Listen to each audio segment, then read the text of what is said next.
Bon, donc bonjour à toutes et à tous et merci d'être là. Ben voilà, le fait de démarrer a fait arriver Sylvie Denoy. Je suis une horloge qui affichait le moins que... Bonjour et Attention. désolé d'être en retard, excusez-moi. Voilà, ben justement, je n'en étais qu'aux présentations.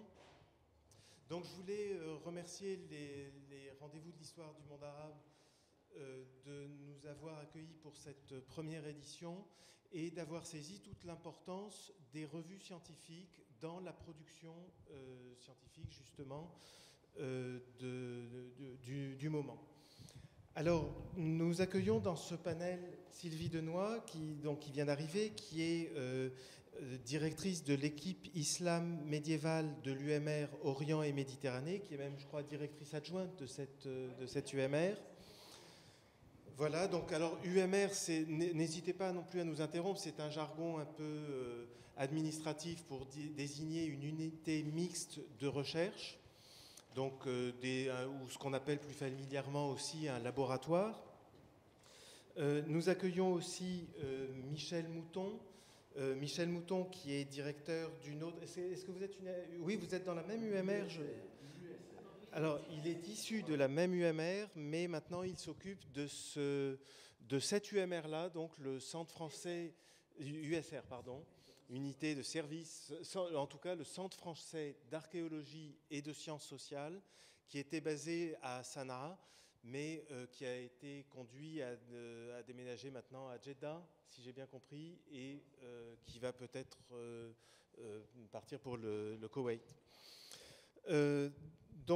Michel Mouton, qui est archéologue, qui a travaillé aux Émirats, en Syrie, au Yémen, dans le Hadramaut, et puis aussi à Petra, et qui dirige donc aujourd'hui le CEFAS.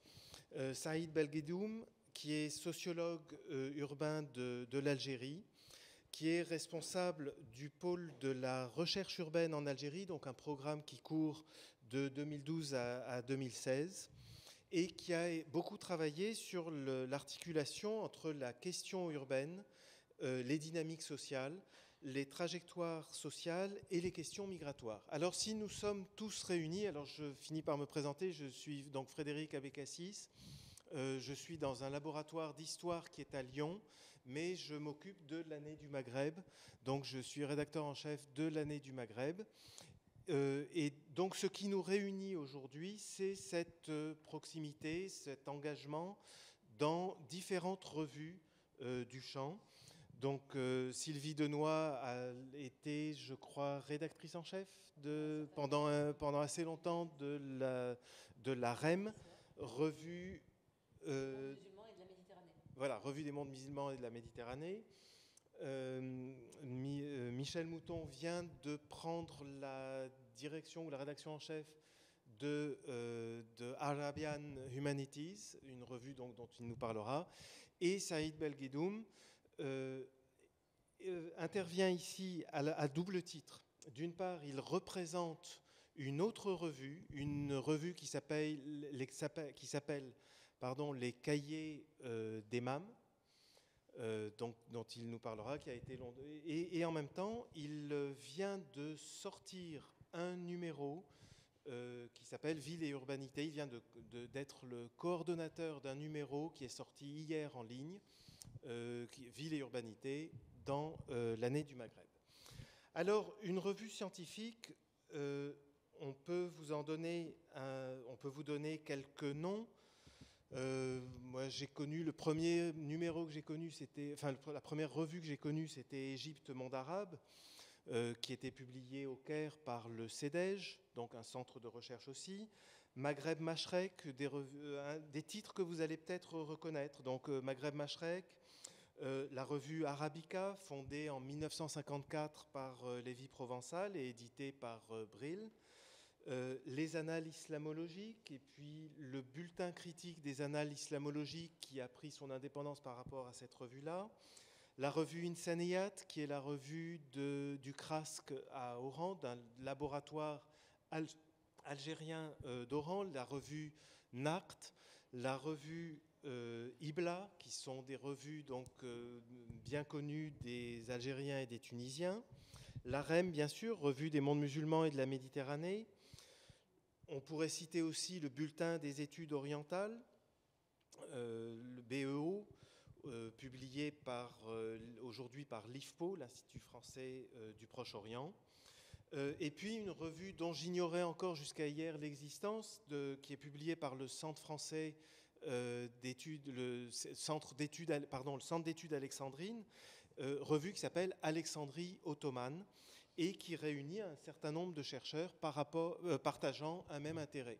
Parce que qu'est-ce que c'est qu'une revue? C'est l'émanation d'une communauté scientifique, c'est l'envie de se regrouper, c'est une logique un peu associative, c'est l'envie de se regrouper qui émerge à un certain moment pour présenter des résultats de recherche. Donc, émanation d'une communauté scientifique, mais c'est aussi un lieu de débat et de médiation. C'est-à-dire qu'une revue, on y publie ses résultats de recherche, mais on est immédiatement soumis à la critique croisée des lecteurs et des relecteurs de la revue. Donc une revue, c'est toujours un comité éditorial qui se charge donc de l'édition, qui se charge d'organiser les relectures de la revue. Les revues, vous le savez peut-être aussi, si vous êtes proche de la des carrières de la recherche, c'est un instrument d'évaluation et de gestion des carrières des chercheurs et des enseignants-chercheurs, parce que les revues, il y a des instruments de bibliométrie qui permettent de dire si un chercheur est publiant ou non publiant, et s'il publie beaucoup ou peu, et donc ça permet de réguler ses carrières. Il est important pour un chercheur de publier dans des revues. Et donc, une revue, c'est une interface aussi entre la production scientifique, mais aussi la société civile, et ce qui justifie notre présence aujourd'hui ici. Et c'est cette interface-là entre une production scientifique et la société civile connaît un énorme bouleversement, puisque vous voyez que nous sommes venus presque les mains vides, que nous sommes venus surtout avec une connexion Internet, un vidéoprojecteur, parce que nos revues, qui étaient autrefois des revues papier, qui le sont toujours pour beaucoup d'entre elles, sont devenues de plus en plus des revues en ligne, c'est-à-dire que c'est en ligne que nous partageons nos travaux et nos résultats. Et revues en ligne qui se positionnent de plus en plus sur ce qu'on appelle des plateformes de revues en ligne. Et là, la plateforme qui nous réunit tous, c'est la plateforme dont vous avez peut-être entendu le nom, qui s'appelle revue.org, qui porte aussi un autre nom plus administratif, qui est le Cléo. Alors, revue.org.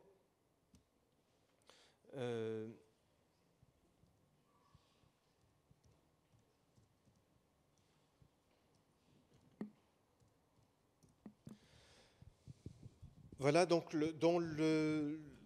un panel, vous voyez, 402 revues scientifiques. Donc il y a le premier club qui est celui de la revue elle-même, mais aussi il y a le club des revues, cette fédération des revues, qui permet aux revues, nous le verrons, donc de se situer sur la même plateforme, d'être référencées, repérées sur des grandes plateformes de fédération de revues.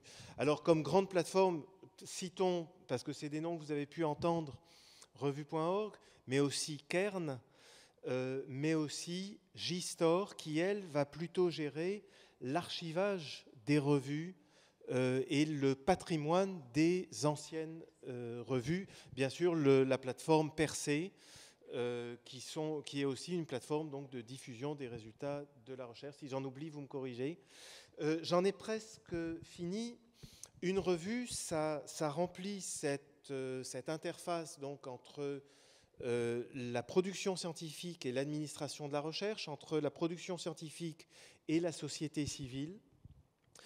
Ça peut être aussi, enfin, et c'est ce que nous aimerions vous présenter aussi, ici, un levier de coopération, parce que les communautés de chercheurs ne sont plus uniquement des communautés enfermées dans leurs labos, mais ce sont des communautés mondialisées, ce sont des communautés diasporiques de chercheurs qui s'intéressent à un même objet.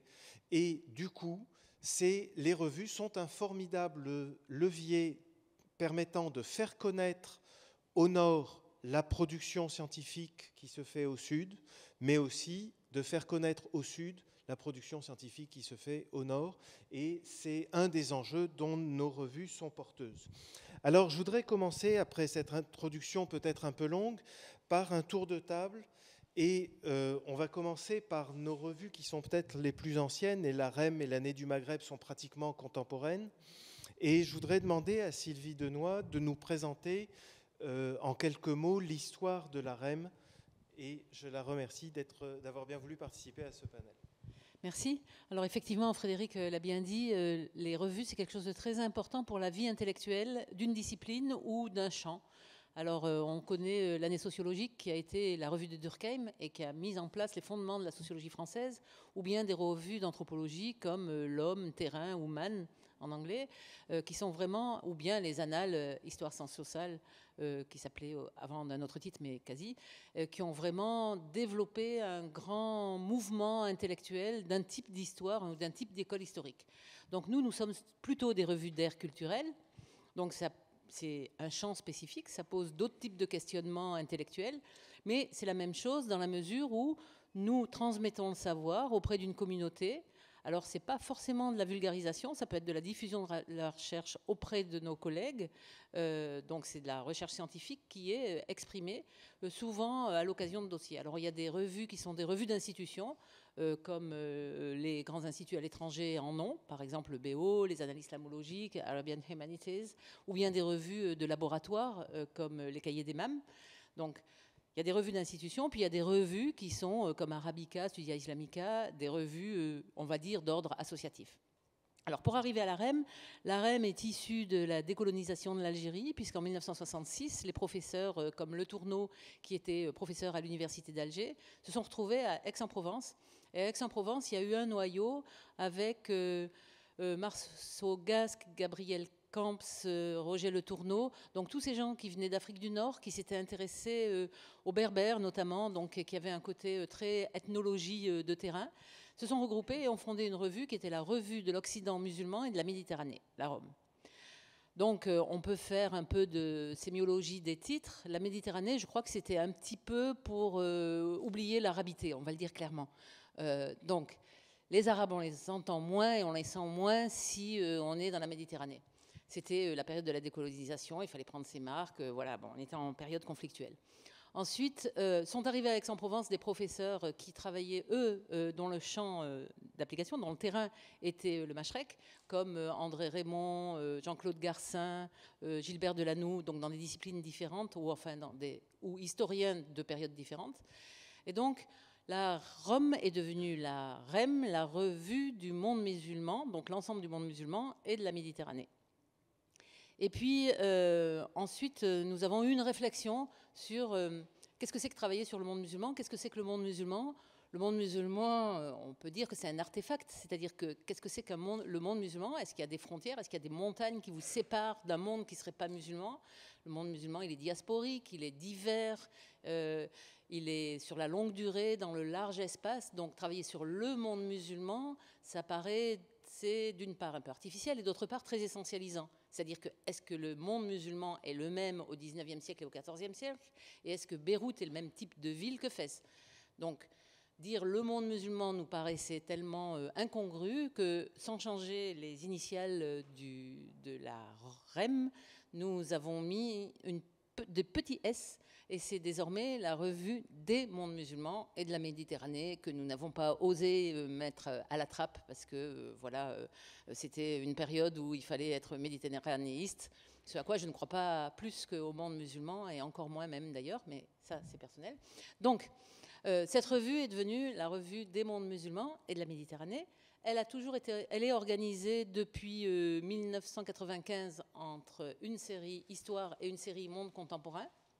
C'est-à-dire, ça permet d'avoir des ancrages assez fermes dans les disciplines tout en étant transdisciplinaire, parce qu'on ne peut pas non plus être touche à tout et savoir rien faire. Il vaut mieux être collectif et travailler à plusieurs dans des disciplines bien ancrées pour être des gens sérieux.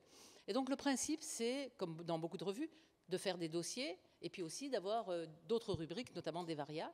Et donc les dossiers, notre principe, c'est d'essayer de prendre des objets qui peuvent être issus de l'ère, comme le mahdisme par exemple, et non pas des objets qui sont issus d'une autre ère culturelle que de celle que nous étudions, parce que là, ça amène à un ethnocentrisme de base. Par exemple, on a eu, pour étudier le monde musulman, des questionnements du genre, mais comment se fait-il qu'il n'y ait pas eu l'émergence des bourgeoisies qui ait pris en charge la gestion communautaire des municipalités? Eh bien non, il n'y a pas de municipalité dans le monde musulman, mais en revanche, il y a des institutions qui ont géré les villes et qui les ont bien gérées, parce qu'il y a eu quand même des très grandes villes dans le monde musulman, comme la judicature des cadis, la Hisba, les Waqf et les Habous, etc. Donc notre idée, c'est de prendre des objets issus de l'ère, comme le mahdisme, ou les nationalités, qui est un objet quasi universel, qui fait l'objet du dernier numéro, mais pas des objets issus d'ailleurs avec lesquels on ferait un comparatisme induit de mauvaise aloi, puisqu'il serait ethnocentriste de l'autre côté de la mer. Et l'autre chose, pour essayer d'éviter le comparatisme, l'autre posture intellectuelle, c'est de pratiquer ce qu'on a appelé un comparatisme interne. C'est-à-dire, on prend un objet, mettons les nationalités, et on convie un certain nombre de spécialistes. Moi, je crois beaucoup plus à l'action collective et chacun dans son champ est spécialiste qu'à quelqu'un qui embrasserait à la Toynbee ou à la Brodel de vastes espaces dont pour beaucoup il n'est pas spécialiste.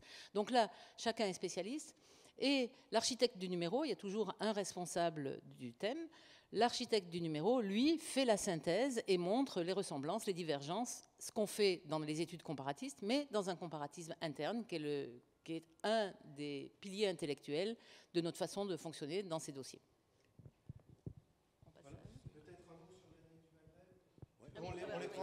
On les prend par ordre chronologique. Là, rassurez-vous, je serai très bref là-dessus. L'année du Maghreb s'est appelée l'annuaire de l'Afrique du Nord jusqu'en 2006. Et c'est le regretté Alain Roussillon qui parlait de l'annuaire de l'Afrique du Nord comme la routinisation du travail de deuil de la colonisation. C'est-à-dire que ce changement de nom est sans doute issu très directement de cet article assez critique qu'il avait introduit dans l'annuaire de l'Afrique du Nord. Je dirais que nous sommes sur le même positionnement épistémologique sur l'objet Maghreb. Là, je vous renvoie à l'éditorial du numéro qui vient de sortir. Le Maghreb, nous ne savons pas ce que c'est. Ce n'est pas une entité politique. Il suffit de regarder le site de l'Union du Maghreb arabe pour voir qu'il n'a pas été actualisé depuis un an. Donc c'est véritablement... on n'est pas dans une ère géopolitique. Par contre, on est dans un espace qui est traversé de différents questionnements. Voilà, et on est un petit peu antérieur à la REM, puisque nous, on est de 1962.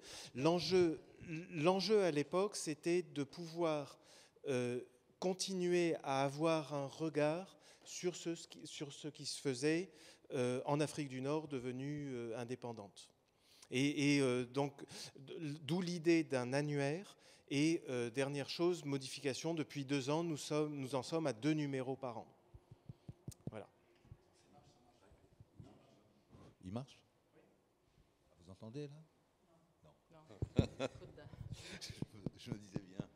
Alors moi, très rapidement, je présente, là je vais prendre ma casquette cahier des MAM, pour reprendre celle de tout à l'heure de l'année du Maghreb. Alors les cahiers des MAM, c'est effectivement une revue de labo qui succède à une revue qui a beaucoup marqué la recherche urbaine. Nous sommes aussi dans le cadre donc, de ces journées villes. Donc il prend cette revue s'appelait les cahiers d'Urbama. Urbama était la grosse UMR à Tours, qui pendant au moins 15 ans a rayonné, a essayé de centraliser, fédérer un certain nombre de recherches portant tant sur le Maghreb que sur le monde arabe, et les productions étaient très très abondantes. Donc Urbama a sorti ses carnets, mais avait également ses fascicules. Ils ont même sorti enfin à la fin du cycle Urbama, puisque Urbama ça être en 2004, je pense, que 2004-2005, restructuration qui vont donner lieu à l'EMAM. Donc il publie également, mais seulement 4 numéros, il publie les cahiers Ville arabe, donc qui existent et qui sont en voie de numérisation et qui seront accessibles sur le site des cahiers d'EMAM. Donc je vous invite, pour ceux qui ne connaissaient pas, EMAM signifie équipe monde arabe et musulman. Donc ils sont domiciliés à Tours, vous tapez Cahiers d'EMAM et vous tomberez directement sur leur site. Donc depuis qu'ils ont repris, alors ils ont repris d'où le numéro de la revue a pris la suite des Cahiers d'Urbama. C'est pour ça que les Cahiers d'Urbama n'existent que depuis 2008, mais ils en sont au numéro 15 tout simplement parce qu'ils ont commencé au numéro 10. Alors en devenant les Cahiers d'EMAM, ils élargissent leur champ pour devenir plus une revue air culturel, tout en conservant ce lourd héritage qu'ils assument sur la question des villes dans le monde arabe, puisque sur les 6 ou 7 numéros qui ont été publiés, je ne sais pas si tu as mis leur... bon, voilà. Enfin bon, si tu as mis leur site, voilà, les cahiers d'EMAM. Voilà. Donc il y a un certain nombre de... Notamment, ils ont fait un large écho à un gros programme de recherche qu'il avait eu au Maghreb dans les années 2008-2009, jusqu'en 2010 d'ailleurs, Faire la ville en périphérie. Qui sont largement publiés dans 2 numéros spéciaux des cahiers d'EMAM. Il y a également un numéro très intéressant sur lequel nous allons rebondir dans l'année du Maghreb, dans celui qu'on va vous présenter tout à l'heure, sur ville et urbanité, puisqu'un numéro de 2008 portait sur urbanité et citadinité dans le monde arabe. Voilà. Et la dernière année ? Alors oui, la dernière année, mais avant, justement, à mon sens, dans cette évolution des revues, il y a aussi l'intervention d'Internet. Et dans le cas de la revue Dernier Né, mais qui existait en fait sous une autre forme avant, nous sommes tout à fait dans ce schéma, c'est-à-dire que c'était une revue d'abord qui institutionnelle, donc dépendant du CEFAS, de l'institut qui était à Sanaa, et qui était une revue assez simple et qui voulait non pas être une nouvelle revue vraiment d'articles scientifiques, mais un endroit où on pouvait à la fois informer rapidement de ce qui se passait au Yémen et aussi donner une place aux jeunes étudiants pour présenter des premiers articles, même s'ils étaient un petit peu moyens. Et je pense que la venue de l'Internet, pour beaucoup de nos revues qui étaient un petit peu comme ça, des revues de laboratoire, parfois un peu simples, l'Internet a offert des forums en ligne pour les étudiants, justement, des carnets, tout un moyen de présenter cette information rapidement et à la fois pour les jeunes. Et donc, les revues se sont vues, au contraire, poussées par la pression de ces évaluations scientifiques bibliographiques à devenir de qualité toujours plus grande, avec des évaluations toujours plus fortes.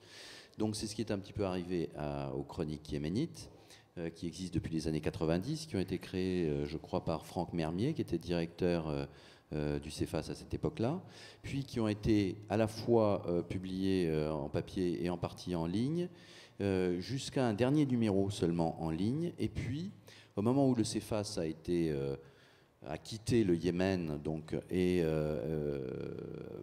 a eu un moment de flottement, mais avec une réflexion sur peut-être une vocation plus large et plus régionale sur l'ensemble de la péninsule arabique, son directeur du moment, Michel Tucherer, a voulu créer une revue à la fois avec cette vocation plus large sur l'ensemble de la péninsule arabique, donc effectivement une revue de laboratoire et une revue sur une discipline et sur une région thématique, mais aussi monter un cran très au-dessus avec une revue qui rentre dans les schémas des grandes revues scientifiques, avec des relecteurs, des reviews, un comité de rédaction, etc.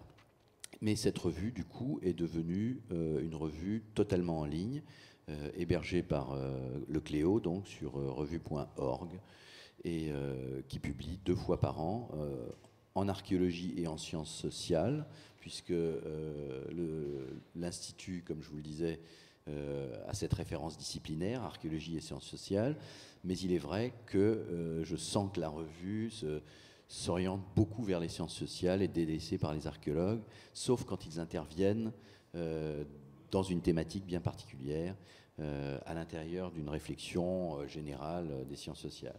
Alors, la revue se présente effectivement sous forme de dossier, donc elle représente des réflexions qui sont décidées par évidemment le comité de rédaction, à la fois pour répondre à une recherche qui est particulièrement forte à ce moment-là dans la région, ou au contraire pour motiver une réflexion sur un point qui nous semble intéressant dans le moment dans cette région.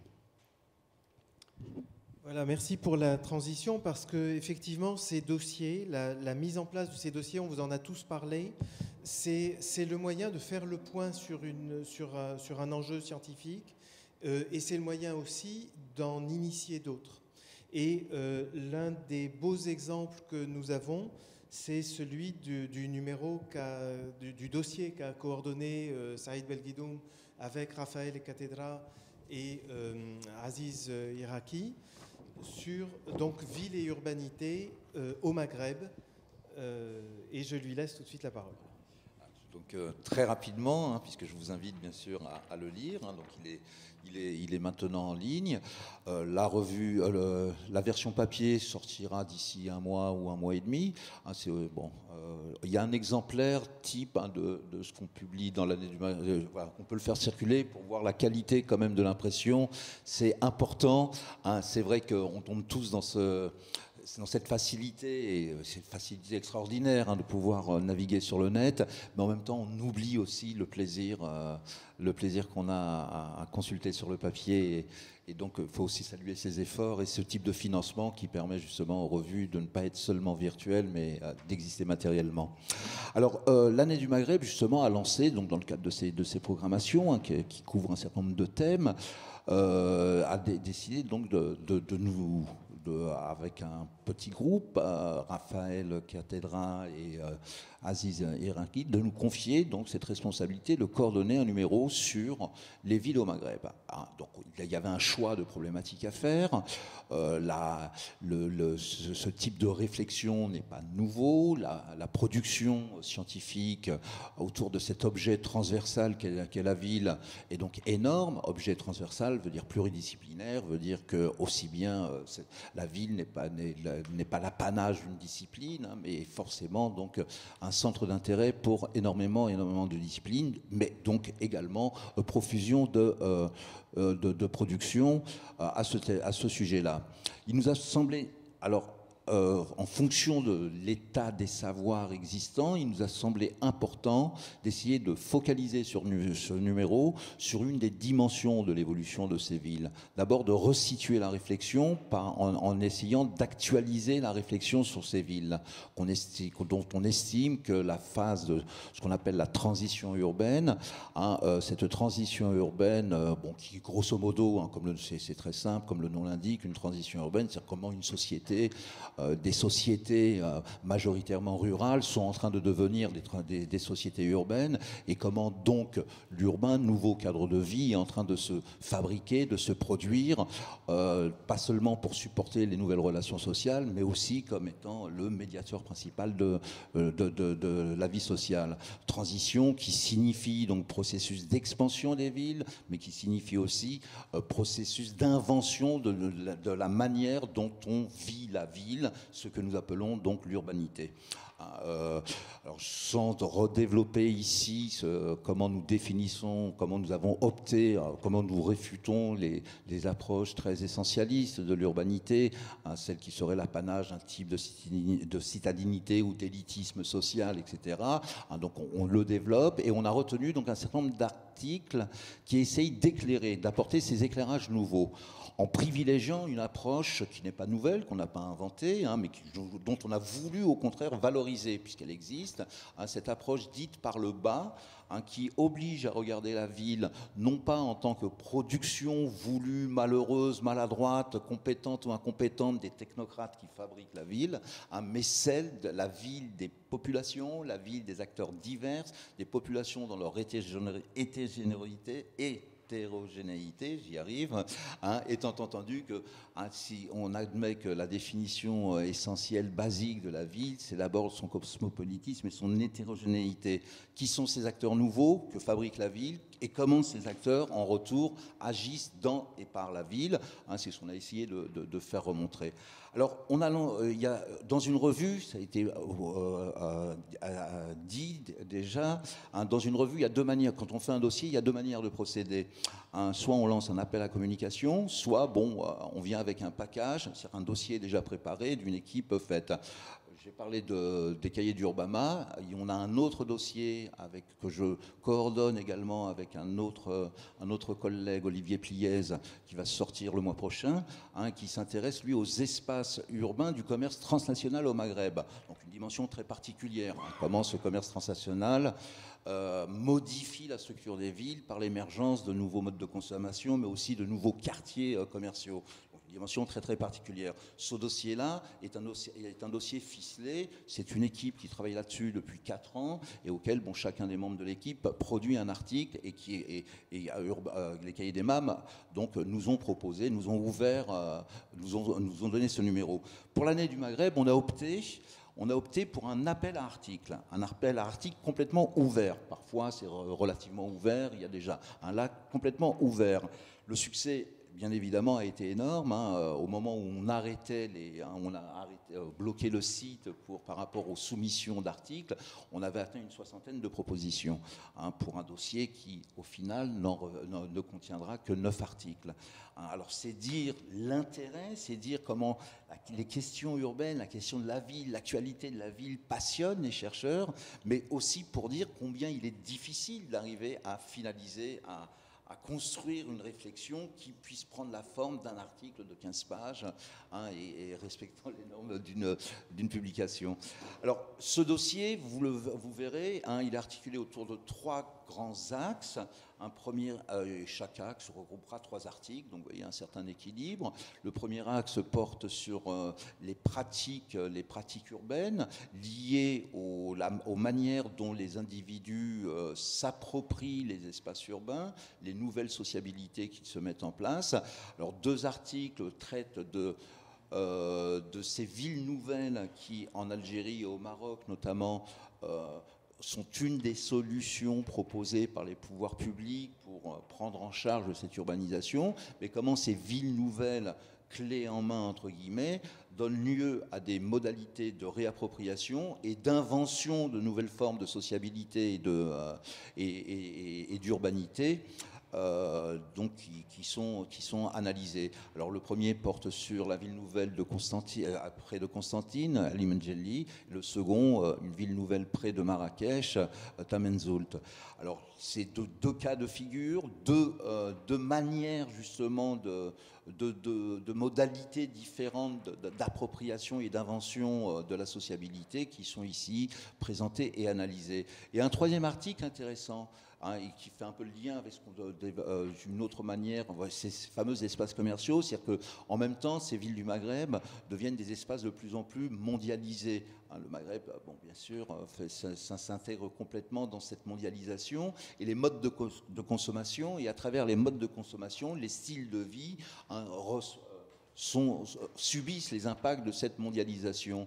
Le troisième article traite justement de ces espaces nouveaux qui apparaissent dans les grandes villes du Maghreb, pas seulement au Maroc. Alors cet article traite de Rabat, mais pas seulement au Maroc, pas seulement à Rabat, à Casablanca, à Alger, à Oran, à Sétif.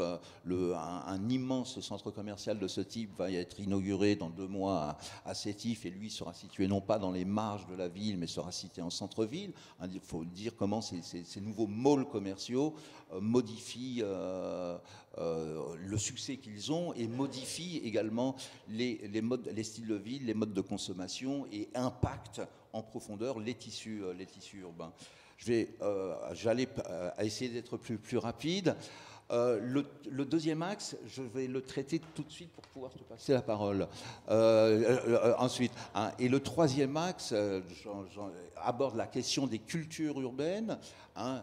N'oublions pas, la ville, c'est aussi la production des signes, c'est aussi la mode d'appropriation des espaces publics, c'est la manière dont on s'exprime dans ces espaces publics.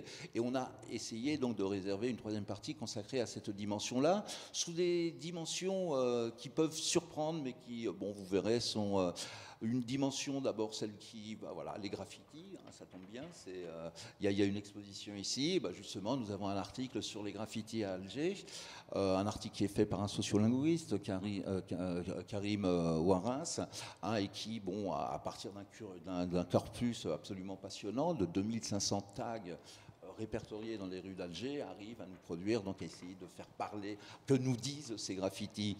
Deux autres qui, eux, bon, traitent d'autres dimensions qui peuvent interpeller le présent. Hein. Ce sont deux historiens qui nous rappellent que les villes ont été aussi des lieux de forme particulière de loisirs, tels que le cinéma. Qu'en est-il du cinéma aujourd'hui? Ou alors celle de convivialité à travers les cafés et les bars, les territoires de l'alcool qui seront présentés. Le second axe, que je traite en dernier, comme ça te permettra d'enchaîner sur les nationalités, le second axe traite des mobilisations et de l'action collective.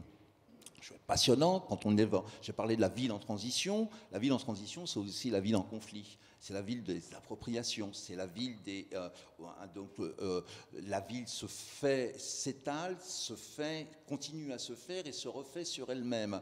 Les modes d'appropriation, le droit à la ville, le droit au logement, notamment, sont des questions cruciales. Les luttes urbaines qui en découlent et l'action collective qui souvent prend la forme de l'émeute urbaine, très courante dans les pays du Maghreb, l'émeute urbaine tend à être remplacée progressivement par de nouvelles formes d'action collective, plus organisées, plus structurée, hein, une culture des luttes commence à émerger. C'est ce qui est présenté dans ce troisième axe. Hein, 3 articles passionnants qui portent tous sur le Maroc. Ce n'est pas innocent que ce soit surtout le Maroc. Au Maroc, en le lisant, vous comprendrez pourquoi, hein, que ce soit plutôt au Maroc, que ces formes plus organisées sont en train d'émerger. On pourra aller très rapidement parce que la Tunisie, la dimension politique a pris le dessus, et en Algérie, la manière dont l'État régule les luttes urbaines empêche une coordination réelle de ces trucs, alors qu'au Maroc, effectivement, une tradition du mouvement associatif, hein, allant justement jusqu'à revendiquer, et c'est ça qui est intéressant, hein, donc dans cette action collective, un article nous montre comment le droit devient un enjeu de lutte. Hein, comment ces luttes urbaines, en se judiciarisant, obligent à se mettre en place un système d'état de droit progressif, très laborieux, mais qui pourtant est en train d'émerger. N'est-ce pas là l'annonce de nouvelles formes de citoyenneté que justement dont la ville va permettre l'émergence? Voilà la passerelle pour la citoyenneté et la nationalité. Voilà, alors le dernier numéro de la REM. Alors, ce que je n'ai pas dit d'abord, c'est à propos des sites internet, c'est que donc vous pouvez trouver tous les textes de la REM en ligne. Les anciens textes jusqu'à 2000 ont été rétro-numérisés par Percé. Et puis ensuite, nous sommes en ligne sans barrière mobile avec le système freemium, c'est-à-dire c'est un abonnement booké pour les bibliothèques universitaires, mais tout un chacun peut accéder à ces textes de manière intégrale et immédiatement au moment de leur parution. Donc grâce à la plateforme revue.org. Alors le dernier numéro sorti, qui comme vous le voyez est en ligne, et si on monte un peu, ça c'est la présentation générale, mais on peut cliquer sur chacun des articles. Donc vous avez les liens et vous avez tous les articles en texte intégral. Donc le dernier numéro qui vient de sortir a été conduit par Mohamed Oualdi, qui est enseignant à Princeton en ce moment, et il s'intitule « La nationalité dans le monde arabe, négocier les appartenances et le droit ». Alors la nationalité, effectivement, c'est un concept qui est très polysémique, c'est-à-dire que je suis d'une nationalité parce que je me ressens de cette nationalité, mais aussi je suis de cette nationalité parce que j'ai des papiers d'une nationalité donnée. Par exemple, je suis égyptienne et j'ai demandé la nationalité allemande. Je vais me sentir égyptienne, mais j'aurai des papiers comme quelqu'un qui est allemand, si tant est que les Allemands m'aient donné la nationalité. Et selon les lieux, les nations, le cadre juridique est très différent. Donc on connaît les différences d'appartenance nationale entre le droit du sol et le droit du sang, c'est-à-dire que, par exemple, pour des États très diasporiques, bon, j'ai pris l'exemple de l'Allemagne et de la France qui sont bien connus, mais prenons un exemple du monde arabe, un État très diasporique comme l'État libanais va donner la nationalité libanaise aux arrière-petits-enfants de gens qui ont émigré en Argentine parce que les parents et les grands-parents sont libanais. Donc on est dans le cadre juridique du droit du sang. Et puis on peut avoir aussi le cadre juridique du droit du sol. Je crois que dans la constitution algérienne, tu me reprendras si je me trompe, on est algérien si on a 2 ascendants dans la lignée paternelle qui sont nés sur le territoire algérien. Il y a quelque chose comme ça dans le droit algérien. Il vient d'être musulman. Alors Musulman, voilà, il faut qu'il soit musulman, oui. Ils ont repris la terminologie Voilà. coloniale. C'est ça, et il faut qu'il soit musulman. Donc c'est la terminologie coloniale en miroir, naturellement. Alors maintenant, ça peut être transmis par la femme, ce qui est mieux d'ailleurs, parce qu'en général, on est sûr de sa maman, c'est quand même plus obvi, la maternité que la paternité, mais ça, c'est des questions, la patrilinéarité a des arcanes qui remplacent d'ailleurs, qui est là pour remplacer le fait qu'on n'en est pas sûr, il vaut mieux que les messieurs, et l'ascendance, c'est comme ça, on s'est équilibré.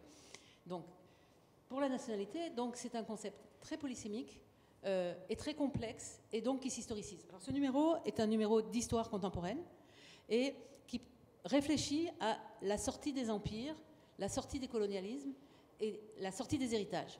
Donc, la plupart des pays musulmans proviennent, pas le Maroc, mais beaucoup des pays arabes, proviennent de l'Empire ottoman. Beaucoup d'entre eux ont été colonies ou mandats, souvent français.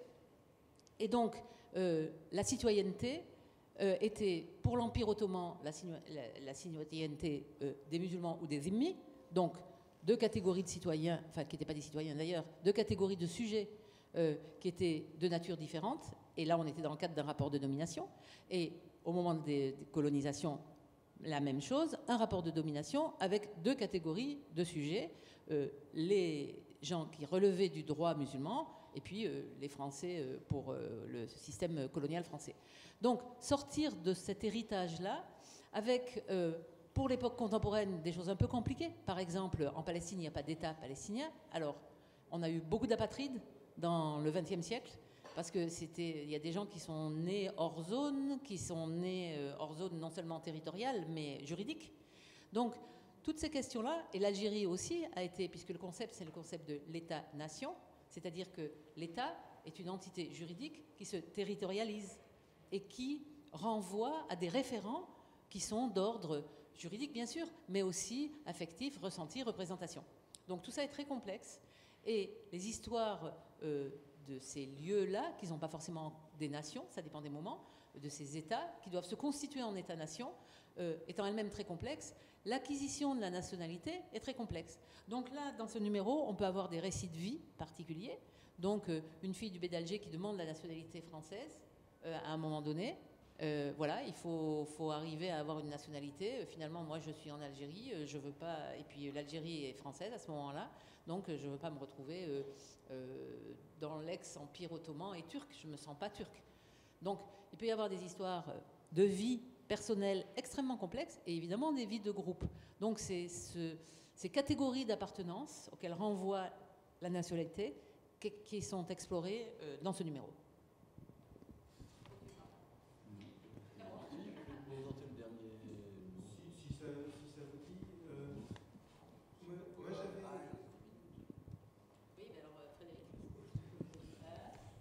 Oui, moi j'avais peut-être une dernière chose à ajouter, et avant de vous laisser la parole pour quelques instants, c'est que vous l'avez vu, les revues, on a parlé de communauté, et d'une certaine manière, ça résonne avec ces questions de nationalité, puisque on peut être chercheur et avoir une pluri-appartenance de communauté et publier dans différentes revues.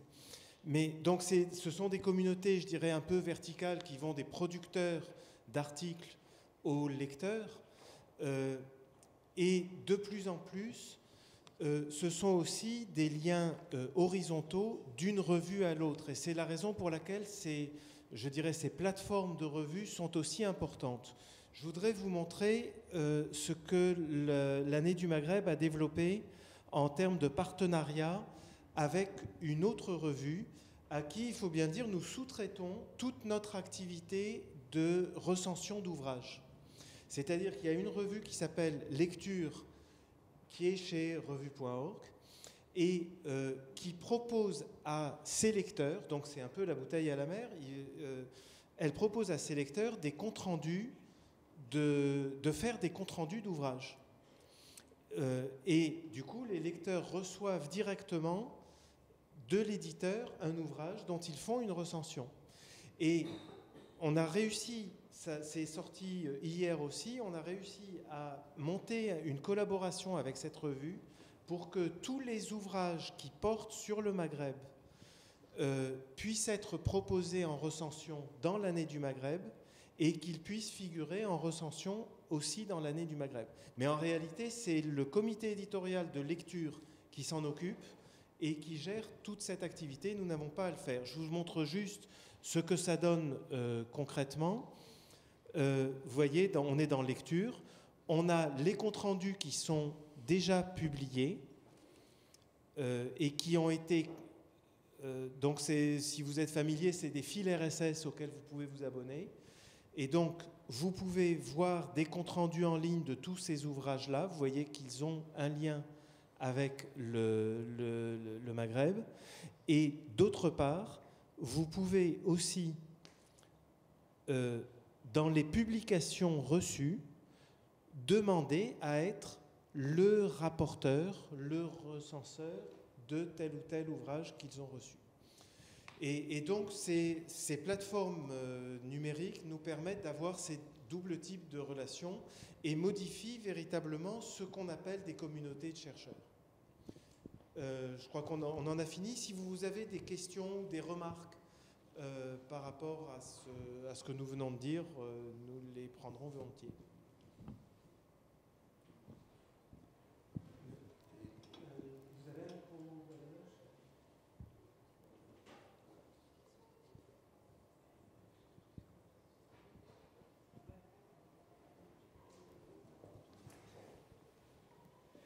Merci. Je vous remercie d'avoir cité la revue Naqd. C'est à ce titre-là que membre du comité de rédaction de cette revue. Et je voulais aussi vous signaler une belle phrase de professeur René Galissot. Quand il parle du Maghreb, il dit le Maghreb, ça n'existe pas au Maghreb.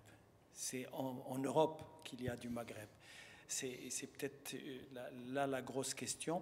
Je voulais juste préciser que Naqd a ceci de particulier. Bon, vous avez dit un petit peu tout ce que vous avez dit concernant les revues peut aussi s'appliquer à cette revue, sauf que peut-être Naqd a cette particularité précisément qu'au départ, d'abord c'est une revue indépendante, c'est-à-dire elle n'est affiliée à absolument aucune. C'est une SARL qui a été fondée par pas simplement des universitaires, hein. Il y avait des universitaires, mais il y avait aussi des militants, hein, au sens le plus fort du terme. Et ça a cette particularité justement que ça ne se veut pas simplement une revue de recherche et de connaissances. Au départ, hein, ça avait aussi l'objectif d'essayer d'impulser un mouvement social. C'est un mouvement intellectuel et social, donc toute la neutralité axiologique qui peut être le critère des revues de chercheurs. Naqd n'est pas exactement tout à fait là-dessus, même si de plus en plus elle prend les caractéristiques d'une revue de recherche. Je voulais ajouter un petit peu ces mots. Et il y a une revue qui est... Hein? Oui, ça y est, maintenant elle est chez Kern. Il y a Insaneyat, hein, dont j'en ai parlé, il y a Esperista Muda qui est... Oui, Insaneyat est au CRASC. Oui. Donc oui. C'est une revue de... Non, je parlais d'une revue, je ne sais pas si elle existe toujours, c'est la revue Prologue à Casablanca, qui est une revue d'une très très grande qualité, et qui a été, au départ, je ne sais pas si elle existe toujours, hein, qui relevait de la fondation du roi Abdelaziz à Casa, et qui a, pendant de nombreuses années, elle a cette caractéristique d'être animé par une génération de chercheurs marocains, mais pas seulement, hein, et qui avaient des débats notamment sur les questions d'islam, de monde musulman, d'une qualité exceptionnelle. Je dirais que notre autre demande par rapport aux éditeurs que sont devenus le Cléo et Revue.org, c'est de pouvoir imaginer un ensemble de revues partenaires auxquelles on pourrait renvoyer. Et éventuellement, pour chaque numéro, il y aurait donc un affichage en ligne du sommaire du dernier numéro, ne serait-ce que ça. Parce que ça permet vraiment, véritablement, de tisser des liens. Mais ce que vous dites aussi, le côté extensif, le côté réseau de ces communautés de chercheurs pose la question de comment institutionnaliser ça. Comment l'institutionnaliser, non pas uniquement par le haut, parce que ce serait un centre de recherche qui serait propriétaire du titre, mais aussi par le bas, en faisant participer la communauté des lecteurs à la coproduction de sens. Et en fait, là, on est dans des enjeux très politiques et très militants, je pense, pour les années à venir.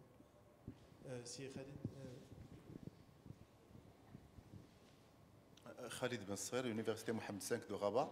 Je veux juste dire un mot pour notre revue là, qui sera bientôt centenaire en 2021, c'est Hesperis Samouda, dont je viens de m'a confié la responsabilité de faire continuer cette revue qui est fondée à l'Institut des hautes études à Rabat en 1921 et qui a produit jusqu'à présent plus d'une cinquantaine de volumes. Le rythme de publication, c'est parfois un fascicule, parfois deux fascicules. Le nom, c'est Hesperis, c'est le nom original, mais après l'indépendance, il y avait une autre revue qui existait au nord qui s'appelait Tamouda. Et Tamouda, c'était Tétouan. La zone espagnole, dans la zone espagnole, il y avait l'équivalent de Hesperis chez les Espagnols, ça s'appelait Tamouda. Après l'indépendance, on hérite des deux revues et il fallait les maintenir. Ce n'était pas possible dans la zone nord parce qu'il n'y avait pas encore une structure universitaire, etc. pour gérer Tamouda. Alors Tamouda a été annexé, si vous voulez, à Hesperis et le nom devenu, depuis les années 60-70, Hesperis Tamouda. Alors, son espace, il s'occupe de l'espace du Maghreb, mais tacitement. Ce n'est pas annoncé comme les revues dont vous parlez tout à l'heure, le Maghreb, la Méditerranée. Il y a juste une petite rubrique à l'intérieur de la revue qui mentionne que la revue Hesperis Tamouda s'occupe du monde musulman, de l'Afrique, c'est du tout ce qui touche l'identité musulmane, tout ce qui touche les marocaines, etc. Et son architecture, c'est des articles de fond, avec des notes, très lourdes parfois. C'est la publication de documents inédits et c'est des comptes rendus. C'est les trois axes principaux, c'est presque la même chose que dont vous avez parlé. Mais maintenant, aujourd'hui, on est à une époque, dans une période transitoire, parce qu'il y a l'Internet qui arrive, et malheureusement, cette revue, si ancienne, n'est pas encore indexée. Alors, c'est très grave. La distribution est très mauvaise. Nos collègues ici à Paris, à Lyon, partout, à Aix aussi, n'ont pas accès à cette revue. Alors, il a une longue histoire, mais la visibilité, c'est ce qu'on essaie d'y remédier. Je parlais tout à l'heure à Frédéric, on va essayer d'entrer, mais ce que je vois, c'est une tâche très, très, très lourde, parce que comment on va faire avec les anciens numéros? Est-ce qu'il fallait les mettre en ligne comme ça, en PDF? Est-ce qu'il faut les scanner? Est-ce que juste la mettre en ligne directement? C'est vraiment un gros... Et je ne sais pas, je veux juste vous m'éclairer un petit peu là-dessus. Merci. Ben pour la REM, nous, on avait l'idée de mettre en ligne avec revue.org, mais revue.org ne faisait pas de rétro-numérisation. Donc, on a mis en ligne avec Percé. Percé, c'est une institution de service public qui est à Lyon et qui prend vos numéros, qui vous les scanne et qui vous permet, par un procédé qui s'appelle l'OCRisation, de faire de la reconnaissance de caractères. Et du coup, vous pouvez faire une recherche sur un mot, même si ce n'est pas du texte, c'est de l'image, puisque c'est du scan. On peut trouver le mot, vous tapez, je ne sais pas moi, rabat, et vous trouvez dans un article donné ou dans un numéro donné tout ou dans l'ensemble du corpus, là où il y a rabat dans le titre ou dans le texte intégral. Donc c'est des procédés très au point et il y a une équipe magnifique qui est à Lyon et adressez-vous à Percé. Voilà, donc merci de votre attention et de votre participation. On vous a mis là,